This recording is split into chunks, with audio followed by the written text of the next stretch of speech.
Assalamualaikum warahmatullahi wabarakatuh. Bismillahirrahmanirrahim. Alhamdulillahirabbil alamin wassalatu wassalamu ala sayyidil mursalin sayyidina wa nabiyyina Muhammadin wa ala alihi wa ashabi ajmain. Subhanaka la ilma lana illa ma 'allamtana innaka antal alimul hakim. Rabbi shrah li sadri wa yassir li amri wahlul 'uqdatam min lisani yafqahu qawli wasadid lisani wahdi qalbi bihaqqi sayyidina Muhammadin sallallahu alaihi wasallam. Amma ba'du. Saya di sini ingin meringkas dari isi dari kitab Taisirul Kholaq, yang mana kitab Taisirul Kholaq ini disusun oleh Syekh Hafidz Hasan Al-Mas'udi, yang mana kitab Taisirul Kholaq itu menerangkan tentang ilmu akhlak, yang mana ilmu akhlak ini menjadi salah satu mata kuliah di Sekolah Tinggi Ilmu Tarbiyah Madinah Sragen. Maka dari itu akan saya ikhtisar, akan saya jelaskan secara singkat dari setiap bab dari kitab Taisirul Kholaq. Mulai dari muqaddimah. Bismillahirrahmanirrahim. Alhamdulillahil karimil kholaq wassalatu wassalamu ala sayyidina Muhammadinil mab'uthi litatmimi makarimil akhlaq wa ala alihi wa ashabihi ma jara qalamut talkhisi wal bayani ala safahatil awraq. Amma ba'du. Kata beliau di dalam muqaddimahnya adalah, ini merupakan kitab kecil ringkasan dari ilmu akhlak diniyah yang disusun oleh beliau untuk para pelajar Al-Azhariyah, dan kitab itu disebut Taisirul Kholaq fi ilmil akhlak. Kemudian beliau berdoa wabillahil ismah wa biyadihi itmamun ni'mah. Semoga tetap mendapat penjagaan dari Allah, dan kesempurnaan nikmat ini tak lepas dari tangan dan kekuasaan Allah. Pertama-tama beliau mendefinisikan ilmu akhlak. Ilmu akhlak itu apa? Ilmu akhlak itu adalah suatu ungkapan, suatu ilmu dari kaidah-kaidah, rumus-rumus yang di situ untuk memperbaiki hati dan memperbaiki panca indera dan memperbaiki gerak-gerik tubuh. Jadi ilmu akhlak itu menghiasi diri dengan perilaku-perilaku yang baik yang terpancar dari dalam hati, dan membersihkan diri dari buruknya perilaku. Adapun samrohnya, buah dari belajar ilmu akhlak dan mengamalkannya adalah sholahul qalbi wasairil hawas. Baiknya hati dan panca indera, anggota tubuh kita akan menjadi baik di dunia, dan kita akan menjadi orang yang mulia, orang yang beruntung nanti di akhirat, dan mendapatkan derajat yang tinggi di sisi Allah. Syekh Hafidz Hasan Al-Mas'udi memulai bab dengan bab takwa. Takwa di sini didefinisikan sebagai imtisalu awamirillah azza wa jalla, menjalankan perintah-perintah Allah dan menjauhi larangan-larangan Allah.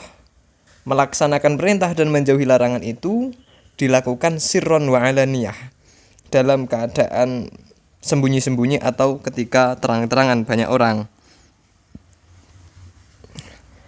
Maka orang bisa melakukan ketakwaan, kata beliau, dengan cara apa? Dengan cara meneliti dan menyadari dirinya, sadar diri bahwa kita adalah hamba yang lemah, hamba yang hina, dan Allah adalah zat yang kuat, Allah adalah zat yang mulia.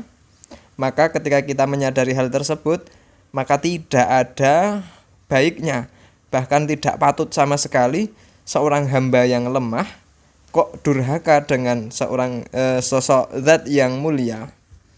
Karena semua yang ada di dalam alam raya ini di bawah kekuasaan Allah. Kemudian sebab yang bisa menjadikan seseorang menjadi takwa lagi adalah kita mengingat-ingat bahwa semua yang terjadi ini adalah bentuk ihsan dari Allah, kebaikan-kebaikan Allah yang diberikan kepada makhluk, yaitu kebaikan Allah yang diberikan kepada kita semua. Jadi nikmat ini semua dari Allah, maka tidak pantas sebagai hamba kita berbuat durhaka kepadanya. Kemudian mengingat bahwa kita suatu saat akan mati. Seseorang yang punya keyakinan suatu saat akan mati, maka dia tidak akan ada bayangan di depannya kecuali dua hal, surga atau neraka.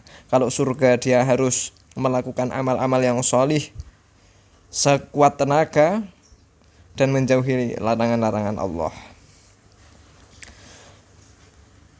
Takwa ini akan seseorang yang bertakwa, dia akan mendapatkan keberuntungan, mendapatkan derajat yang tinggi di dunia maupun di akhirat. Kalau di dunia yaitu misalnya derajatnya akan menjadi tinggi di hadapan manusia, dia akan mempunyai sebutan yang baik.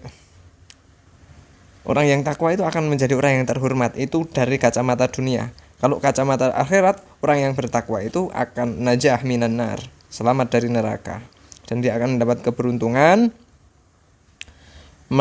dimasukkan oleh Allah Subhanahu wa taala ke dalam surga. Ayat Al-Qur'an sudah menjelaskan innallaha ma'al ladzina taqaw wal ladzina hum muhsinun. Di dalam surat An-Nahl ayat 128 bahwa sesungguhnya Allah Subhanahu wa taala akan selalu bersama orang-orang yang bertakwa dan Allah akan selalu bersama dengan orang-orang yang berbuat baik. Kemudian di bab yang kedua, Syekh Hafidz Hasan Al-Mas'udi menyebutkan adabul muallim, tata krama seorang pengajar. Seorang pengajar itu harus seperti apa? Seorang pengajar itu harus menjadi sosok yang seperti apa? Seorang guru ya. Al-muallim, seorang pengajar adalah dalilu tilmid ila ma yakunu bihi kamaluhu minal ma'lum wal ma'arif. Secara ringkas, seorang pengajar itu adalah orang yang menunjukkan seorang murid untuk mencapai derajat yang seharusnya dia capai, untuk mencapai sesuatu yang seharusnya dia berada di posisi tersebut.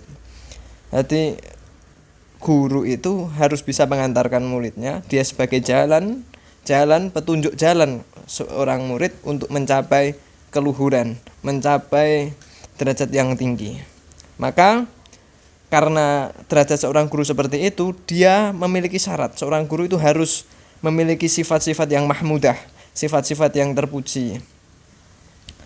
Karena rohnya tilmid, jiwanya seorang murid itu lemah, maka yang menguatkan adalah kesempurnaan jiwa seorang guru. Maka seorang guru harus menolong, membangun jiwa seorang murid untuk menjadi jiwa yang kuat, jiwa yang dekat dengan Allah Subhanahu wa taala.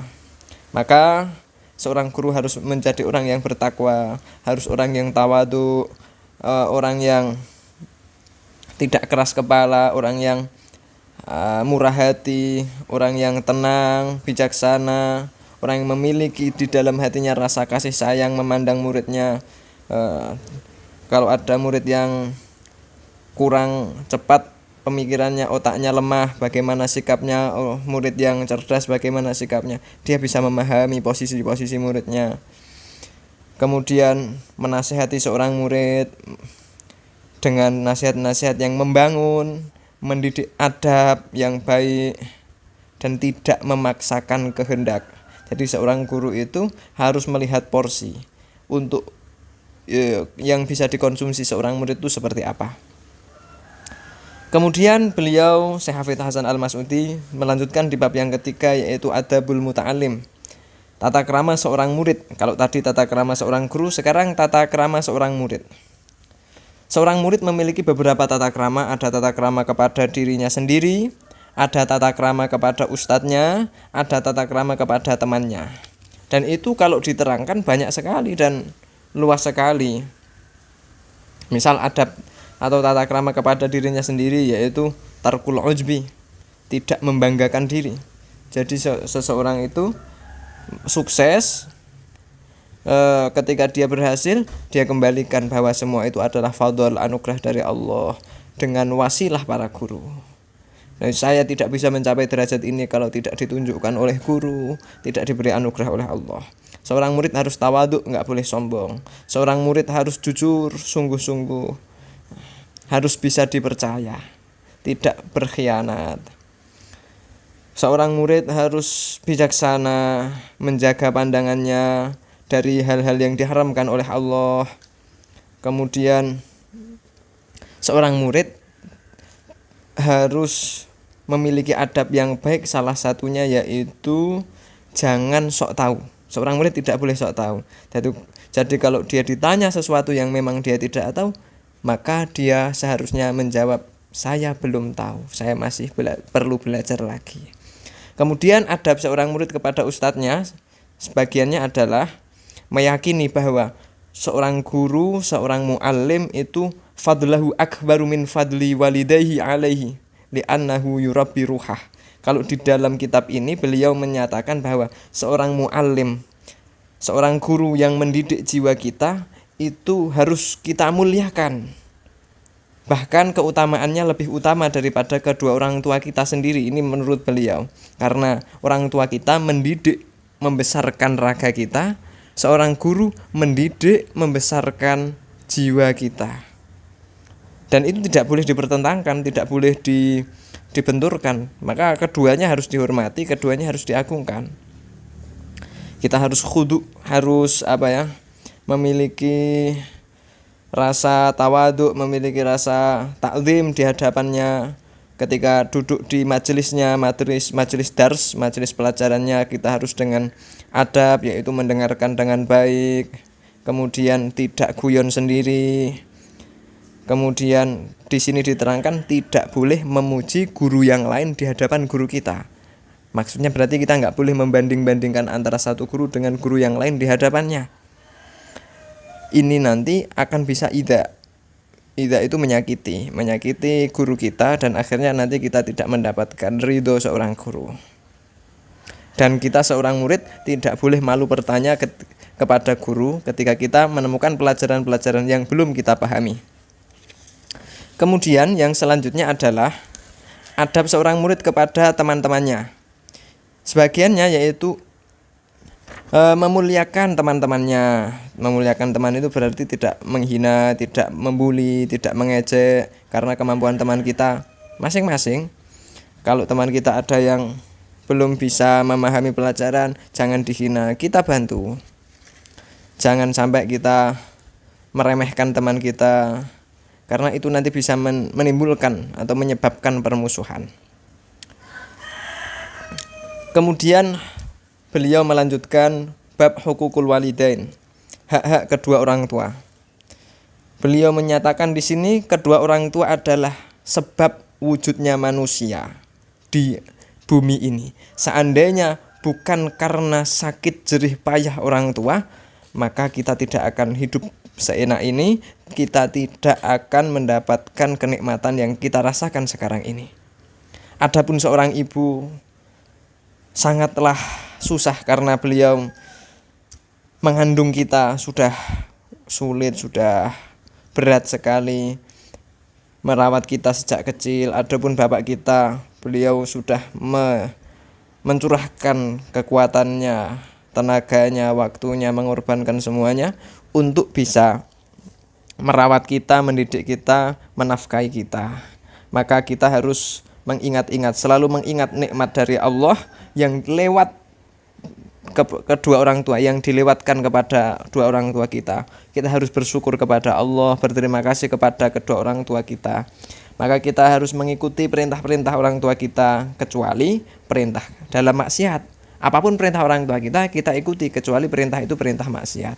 Kalau kita duduk di depannya, kita khusyuk, kita jaga adab kita, jangan semena-mena, jangan menyakitinya, jangan membentak orang tua, jangan berdebat panjang lebar dengan orang tua, jangan mengungkit-ungkit masalah bersama orang tua. Ketika orang tua kita melakukan kesalahan, maka kita harus, kalau mau mengingatkan, ya harus kita ingatkan, tapi dengan cara yang ma'ruf, cara yang bagus. Ketika melakukan kesalahan juga kita harus ingatkan, nahyun anil mungkar, tetapi dengan cara yang bagus. Kenapa kita butuh menasihati, membenarkan kesalahan orang tua kita, memberitahu ke orang tua kita supaya itu bentuk rasa kasih sayang kita, supaya orang tua kita juga mendapatkan keselamatan di dunia juga di akhirat. Kalau dalil Qur'annya jelas di dalam surat Isra ayat 23 sampai 24, nanti bisa dicek sendiri. Kemudian beliau meneruskan dengan hukukul qorobah, hak-hak kerabat. Aqribul insan hum dzawu rahimih wa qad amarallahu biwaslir rahim wa naha an qat'iha. Kerabat adalah orang-orang yang saudara dekat kita. Allah Subhanahu wa taala memerintahkan kita untuk selalu menyambung tali silaturahim dan melarang kita untuk memutus tali silaturahim. Bahkan Rasulullah Shallallahu alaihi wasallam mensabdakan ada sebuah hadis qudsi, yaqulullahu ta'ala anar rahman wa hadhir rahim istaqaqtu laha isman min ismi faman wasalaha wasaltu wa man qataha batattuhu. Allah Subhanahu wa taala itu punya sifat Rahman Rahim. Kerabat itu juga punya bahasa Arab rahim tanpa ya tapi. Jadi itu sangat mirip dengan sifat kasih sayang Allah. Jadi rahim itu dicetak dari sifat yang sama dengan sifatnya Allah. Barang siapa menyambung tali persaudaraan, maka Allah akan menyambung hubungan yang kuat dengan orang tersebut. Tetapi ketika orang tersebut memutus tali persaudaraan, maka Allah juga akan mengabaikan orang tersebut. Maksudnya Allah akan menjauhkan orang tersebut dari rahmatnya. Maka kita harus menjaga hak-hak seorang kerabat kita. Kita membantu kerabat kita. Kita tawaduk, jangan merasa lebih unggul daripada kerabat kita. Jangan menyakiti kerabat kita. Jangan kepo dengan rahasia-rahasia kerabat kita. Jangan sampai kita merugikan kerabat kita. Tapi bagaimana kita harus bisa memberikan manfaat kepada kerabat kita tersebut. Kemudian dilanjutkan hukukul jiron, hak-hak seorang tetangga. Hukukul jiron, beliau memaknai tetangga itu siapa? Tetangga itu orang yang rumahnya dengan rumahmu itu ke kiri 40, ke kanan 40 rumah, ke depan 40 rumah, ke belakang 40 rumah. Jadi itu rumah-rumah yang ada di sekitar rumah kita itu namanya tetangga. Kalau ketemu tetangga kita menyapa dengan salam, berbuat baik kepadanya. Kalau kita punya hak-hak adami, kita harus segera menyelesaikan. Ketika tetangga kita sakit, kita jenguk. Ketika dia mendapatkan nikmat, kita beri selamat. Ketika mendapatkan musibah, kita ikut menghibur. Itu beberapa nasihat yang diberikan oleh Syekh Hafid Al-Mas'udi itu tadi. Bahkan di dalam hadis diterangkan, barang siapa iman kepada Allah dan iman kepada hari akhir, maka muliakanlah tetanggamu. Kemudian diceritakan lagi dari Aisyah radhiyallahu anha, dari Kanjeng Nabi Muhammad SAW, ada hadis mazala Jibril yusini biljar. Rasulullah itu bilang, Jibril itu tidak henti-hentinya berwasiat kepadaku untuk berbuat baik kepada tetangga. Hatta dzanantu annahu sayuwarisuhu. Sampai-sampai saya itu mengira bahwa tetangga ini akan mendapatkan warisan. Saking dekatnya, saking tuntutan dari Allah Subhanahu wa taala berbuat baik kepada tetangga itu kuat banget. Tapi enggak, tetangga tidak berhak mendapat warisan.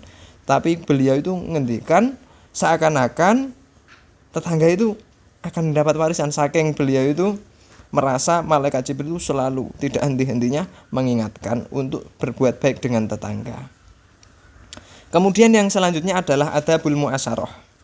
Adabul mu'asyarah, tata krama mu'asyarah itu apa? Pergaulan. Tata krama pergaulan itu banyak. Sebagiannya adalah tolaqatul wajhi, wajah yang ramah. Ketika diajak ngobrol kita dengarkan, fokus. Kita tidak boleh sombong. Ketika ketika diajak bicara kita nggak boleh guyon sendiri. Ketika teman kita salah kita maafkan. Ketika kita salah kita minta maaf. Kita tidak boleh mengunggul-unggulkan pangkat kita, kekayaan kita, karena hal tersebut akan menjadikan tidak baik, itu akan menyinggung orang lain. Kalau orang teman-teman kita punya rahasia diceritakan kepada kita, ya kita harus bisa menjaganya, karena laki mata liman la yaktumul asror, tidak ada harga dirinya orang yang tidak bisa menyimpan rahasia. Kemudian di dalam bab selanjutnya musannif menerangkan al-ulfah. Ulfah itu artinya lemah lembut atau kasih sayang. Jadi kita ada sifat itu ulfah. Kita disuruh oleh Allah Subhanahu wa taala untuk istiqnas binas wal faroh biliqaihim, memberikan kebahagiaan kepada manusia, memberikan kenyamanan kepada manusia, memberikan kebahagiaan kepada manusia.